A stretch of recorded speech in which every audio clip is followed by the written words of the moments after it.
今日維修呢一部焗爐，係呢個牌子。講佢嗰個問題咧，就係燒到燶晒，已經報廢。上部機一拆開之後，好大燶味。睇翻呢個部分，睇下就已經燒到咁樣啦。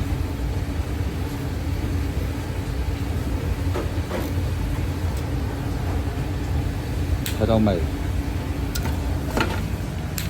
我哋而家重新幫佢就過裏邊嘅線流，佢裏面嘅結構重新就過，咁差唔多搞掂，再裝埋呢個部分。呢個部分係發熱線，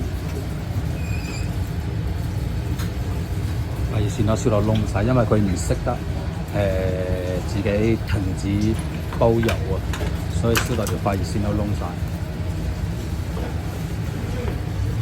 我而家仲差兩部分幫佢搞掂埋，佢就收工啦。好啦，繼續走嘢，努力賺錢。